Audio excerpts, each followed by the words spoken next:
Bueno, en esta segunda parte vamos a profundizar en el manejo del dolor desde un enfoque tanto teórico como práctico.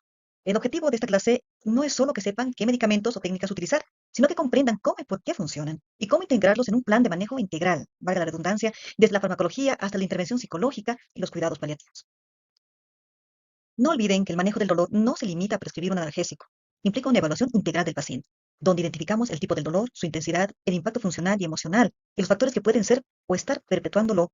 Esto es clave porque la elección del tratamiento depende del mecanismo fisiopatológico predominante. Por ejemplo, el dolor nociceptivo, el neuropático o el mixto. Es así que tenemos que pensar que el dolor es un síntoma común, con un impacto biopsicosocial, tanto en el paciente como en la familia y en la sociedad, así como en el sistema de salud, ¿no? Y de ahí radica la importancia de un tratamiento adecuado y de un enfoque integral como el que habíamos mencionado.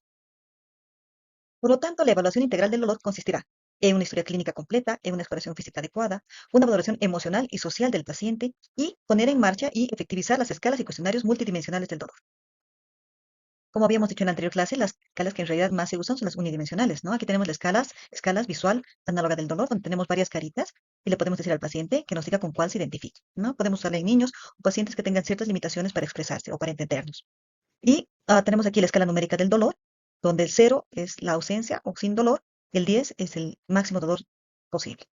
Y tenemos escalas multidimensionales como la escala de McGill, ¿no? Donde se consignan diferentes aspectos del dolor del paciente, ¿no? En diferentes categorías, emocional, sensorial y evaluativo. Entonces podemos hacer una evaluación más integral de la manera en que repercute el dolor en la economía del paciente, en su entorno y en su aspecto emocional y sensorial. Refrescando un poco lo que habíamos hablado, los tipos de dolor, agudo y crónico, nociceptivo, neuropático, oncológico y no oncológico. Esta es la escalera analgésica de la OMS que nos permite hacer un tratamiento dirigido en relación a la intensidad del dolor. Entonces, tiene incluso 4 escalones. El primer escalón tratará el dolor leve, que se trata con fármacos no opiáceos, con opioides y un fármaco adyuvante, por ejemplo, el paracetamol y un AINE. El segundo escalón tratará el dolor moderado y se usa un opioide débil, más un no opioide, un opiáceo, más un fármaco adyuvante. Este no opiáceo igualmente será paracetamol o un AINE, por ejemplo, ¿no?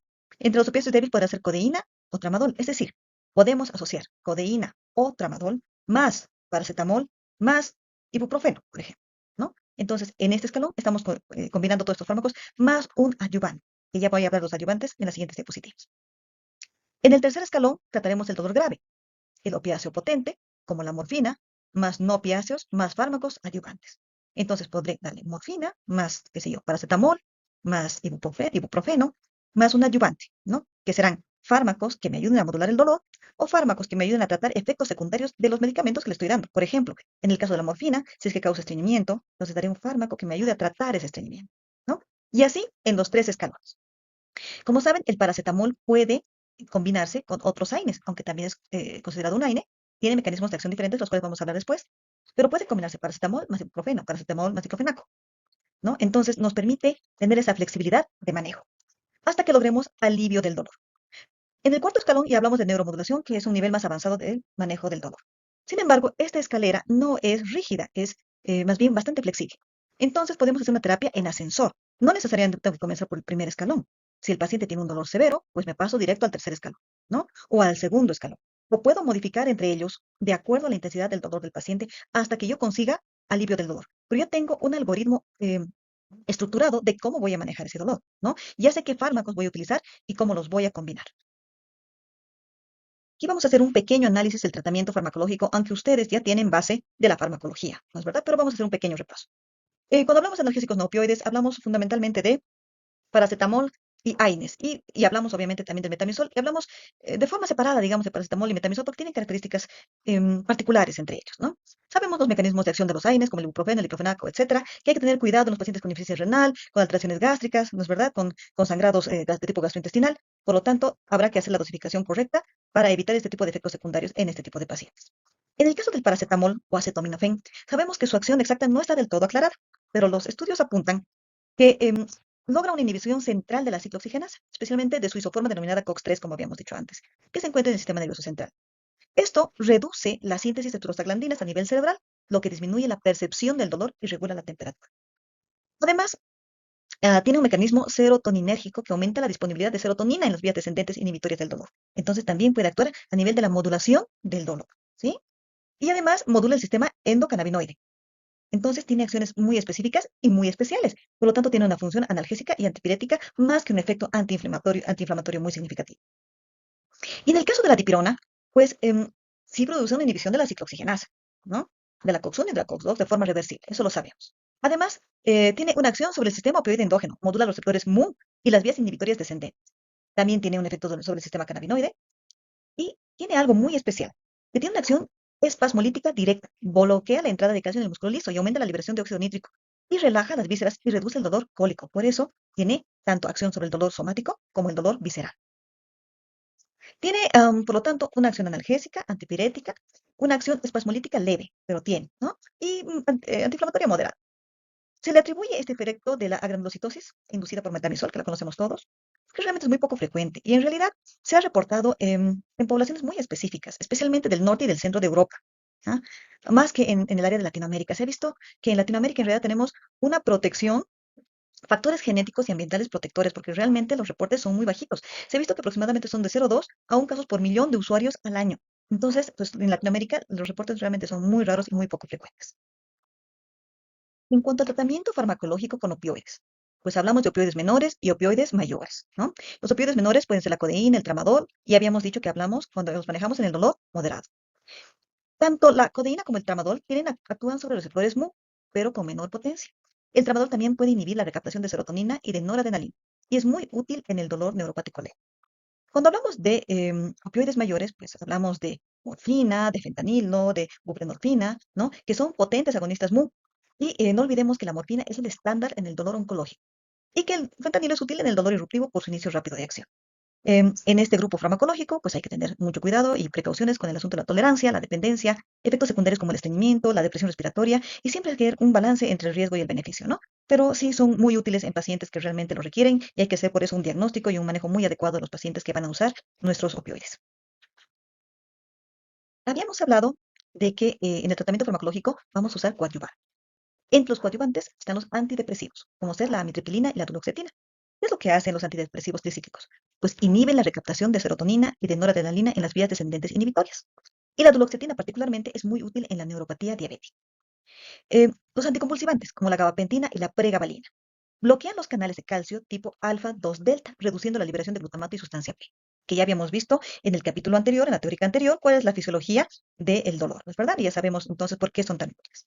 Y cuando hablamos de glucocorticoides, los corticoides, sabemos que son potentes antiinflamatorios. Por lo tanto, son útiles en el dolor por edema tumoral o en el dolor por inflamación. Dentro de otros tratamientos farmacológicos tenemos los tratamientos tópicos, como la lidocaína, que puede venir en gel, puede venir en crema y que podemos usar de forma tópica. Por ejemplo, aquí tenemos, no es que esté haciendo propaganda, pero este es anestesín, que en realidad es prilocaína, ¿sí? Prilocaína más lidocaína. Entonces, por ejemplo, cuando vamos a hacer la punción en un niño, o vamos a hacer una canalización, o vamos a poner una vacuna, o algo así, ¿no? Se le pone una buena cantidad de esta crema y encima se le pone un tegadero, que es una capa plástica, ¿no? Pegada. Y se le tiene que poner al menos 30 minutos antes del procedimiento que vamos a hacer, porque va a anestesiar la piel del área donde está la crema. Entonces se le pone una muy buena cantidad. Y ya cuando vamos a hacer el procedimiento, una incisión, un drenaje, yo qué sé, lo que vayamos a hacer, se le quita, se le limpia, entonces la piel en profundidad está anestesiada, ¿no? Entonces eso es una buena opción. También tenemos la capsaicina, que viene en crema y tiene un mecanismo de acción muy interesante desde el punto de vista fisiológico, porque lo que pasa es que la capsaicina activa receptores, el receptor am, del potencial transitorio vaniloide, ¿sí? Así se llama, que en realidad es un canal iónico no selectivo presente en las terminaciones de las fibras C y A delta de los nociceptores, ¿no? Que ya habíamos hablado igualmente en el capítulo anterior. Este receptor también responde a altas temperaturas y estímulos químicos como por ejemplo el pH ácido, ¿no? Cuando se abre este canal iónico, permite la entrada masiva de calcio y sodio en la neurona sensorial y esto despolariza la membrana y genera potenciales de acción que el cerebro interpreta como dolor y sensación urente. Es lo que tenemos igualmente en la lengua y sentimos como picante, ¿no es verdad? Entonces, esto produce liberación de neuropéptidos y la liberación y la estimulación sostenida provoca liberación de sustancia P y péptido relacionado con el gen de la calcitonina. Esto finalmente contribuye y provoca vasodilatación y eritema. Y con el tiempo y la estimulación permanente, ¿no? Se provoca un mecanismo de desensibilización y agotamiento. Por lo tanto, la exposición repetida o prolongada agota las reservas de sustancia P y desensibiliza este receptor. Por lo tanto, esto reduce la capacidad de la fibra para transmitir señales nociceptivas, finalmente provocando un efecto analgésico, ¿no? Ya vieron que, por ejemplo, que la gente que come mucho picante cada vez necesita más porque sus receptores cada vez están más desensibilizados, ¿no? Más o menos es el mismo mecanismo que se usa en las terminaciones nerviosas con la capsaicina a nivel térmico o tópico. Otros fármacos que tenemos son la ketamina, que hemos visto que actúa sobre los receptores NMDA, ¿no? A dosis subanestésicas. Y bueno, la lidocaína intravenosa, que también se puede administrar, se ha visto que tiene grandes efectos en la analgesia, ¿no? Porque sabemos que la lidocaína obviamente es un anestésico local, que incluso es un antiarrítmico, pero en dosis menores puede contribuir bastante al manejo del dolor. Por otro lado, tenemos los tratamientos intervencionistas. Entre ellos tenemos opciones como los bloqueos nerviosos. Podemos bloquear el plexo celíaco, el plexo hipogástrico, el ganglio impar. ¿Cuándo podremos hacer este tipo de procedimientos? Cuando hay dolor visceral, neuropático o oncológico que no responda a nuestras terapias tradicionales. Entonces son las últimas opciones que podemos tomar para poder limitar la intensidad del dolor en los pacientes. Aquí, por ejemplo, les muestro un bloqueo del plexo celíaco en cáncer avanzado de qué? ¿Cuáles serían las indicaciones? Especialmente en pacientes con cáncer de páncreas, estómago, duodeno, intestino delgado proximal, hígado y vías biliares, obviamente las áreas de inervación del plexo celíaco. Aquí ven, por ejemplo, la aorta, el diafragma, ¿no? Y aquí es el ganglio celíaco, ¿ven? Aquí es el tronco celíaco, seguramente ustedes recuerdan, ¿no? Y aquí tenemos la arteria mesentérica superior. Esta es la ubicación anatómica. ¿Qué es lo que hacen? Hay varias formas de abordar el tronco, el plexo celíaco. Una de ellas es la más gráfica que he encontrado para mostrarles más o menos, para graficarles cómo se hace, porque también se puede hacer con guía de rayos X, ¿no? Guía tomográfica. Esta es con guía ecográfica. Aquí vemos el transductor del ecógrafo, aquí vemos el hígado, ¿no? Y aquí vemos la aguja, que es con la que se va a bloquear el nervio, ¿no? Se va a colocar ya sea un anestésico local, se puede colocar un opioide, un corticoide, y entonces llega a este punto, a la aorta, a este nivel, por debajo del diafragma, ¿no? Y entonces se administra lo que vayamos a colocarle, o lo que decidan colocarle los profesionales terapistas, intervencionistas del dolor en ese punto para poder bloquear ese nervio y calmar este dolor. Otros métodos intervencionistas, tenemos la radiofrecuencia. Tenemos dos tipos de radiofrecuencia, la radiofrecuencia convencional y la radiofrecuencia pulsada. La radiofrecuencia convencional pues, produce lesiones de los nervios que están causando el dolor por calor en los tejidos, elevando la temperatura de 80 a 90 grados y por lo tanto interrumpe la transmisión del dolor, ¿no? Y la pulsada, que crea un campo electromagnético que modula las señales nerviosas sin causar daño tisular. Ambas son muy utilizadas actualmente, muy utilizadas en el dolor neuropático y articular. Quisiera que vean aquí hay un enlace que está en la plataforma sobre la explicación más detallada sobre la radiofrecuencia. ¿Sí? Ahí está el enlace a un video donde les va a orientar cómo se hace una radiofrecuencia. Y tenemos también la neuroestimulación de los cordones posteriores, ¿no? A través de estímulos eléctricos para modificar las señales del dolor que llegan al cerebro, por supuesto. Las técnicas neuroaxiales, que puede ser la aplicación de anestésicos locales, corticoides, opioides, etcétera, a nivel epidural o intratecal, que seguramente ustedes recordarán las técnicas de acuerdo a las teóricas o lo que han avanzado en anestesia regional. Y así también la colocación de catéteres para infusión continua de anestésicos locales o de opioides, ¿no? A través de una punción epidural, por ejemplo. Igualmente, existe en la plataforma un enlace de un video, dos enlaces en realidad, que les va a mostrar cómo se utilizan los catéteres peridurales para el manejo del dolor. Otras opciones de manejo del dolor son las terapias físicas, como por ejemplo, tenemos acá eh, la fisioterapia, que es muy importante, que habíamos dicho, ¿se acuerdan? Que la fisioterapia, el TENS, que significa estimulación nerviosa eléctrica transcutánea, ¿no? Utilizan mucho la teoría de la compuerta para poder manejar el dolor. El ultrasonido, la hidroterapia, ¿no? Aquí ven, manejo del dolor, fisioterapia debajo del agua, ¿no? El ejercicio físico estructurado también va a ayudar bastante para el manejo del dolor, ya que mejora la función y reduce la sensibilización central. Entonces, son muy buenas opciones en el manejo del dolor. Las terapias cognitivo-conductuales, las técnicas de relajación, el mindfulness, reducen el componente emocional del dolor, porque habíamos dicho que tienen un componente biopsicosocial, ¿no es verdad? Y la percepción del dolor es muy personal y que influyen en caracteres emocionales particulares, ¿no? Incluso la personalidad de cada uno hace que la percepción sea diferente, ¿no? Del dolor. Por lo tanto, las terapias pueden ayudar bastante a mejorar las características del dolor de cada quien. Y existen otras terapias que los médicos a veces no estamos muy familiarizados, pero que es importante que las conozcamos, como por ejemplo la acupuntura, la musicoterapia, que pueden ser terapias coadyuvantes para los pacientes. La educación postural del paciente, fíjense, ¿no? El hecho de sentarse de forma adecuada, ¿no? Y todo lo que implica la educación postural puede ayudar muchísimo en el manejo del dolor. La ergonomía es tan importante, ¿no? La modificación de hábitos, control del peso, por ejemplo, ayudará bastante el manejo del dolor en un paciente con artrosis de cadera o de rodillas. La modificación de sus hábitos y control del peso, pues ayuda muchísimo al control del dolor, ¿no? Am, entonces, el apoyo emocional, ergonómico era, perdón, error de dedo, y de ortoprótesis, por ejemplo, también va a ayudar bastante a manejar el dolor de los pacientes, ¿no? Y para prevenir las exacerbaciones del dolor. Por lo tanto, el enfoque multimodal es muy importante. Combinar fármacos de diferentes mecanismos de acción, eso es lo importante. No podemos mezclar fármacos que tengan el mismo mecanismo de acción para tener un efecto adecuado, porque lo único que hacemos es incrementar la toxicidad de ellos, ¿no? Tenemos que combinar fármacos que tengan diferentes mecanismos de acción. He ahí el fundamento de la escalera, ¿no? Analgésica de la OMS, donde combina fármacos de diferentes mecanismos. Más intervenciones físicas, más apoyo psicológico, vamos a lograr un mejor control del dolor, menos dosis de cada fármaco y menos efectos adversos. ¿no? Por lo tanto, es importante la combinación de tratamientos y debe ser además individualizado. Cada paciente es diferente, no es una receta de cocina para todos. Cada paciente debe tener una terapia particular. Debe ser balanceado y además, muy importante, preventivo si es que se logra para evitar que comience la cadena del dolor, ¿no? Y es muy importante evitar la cronificación del dolor. Entonces, el enfoque multidisciplinario dice que tiene que haber una integración de especialidades, ¿no? El manejo adecuado y efectivo del dolor no puede encargarse solamente de un médico.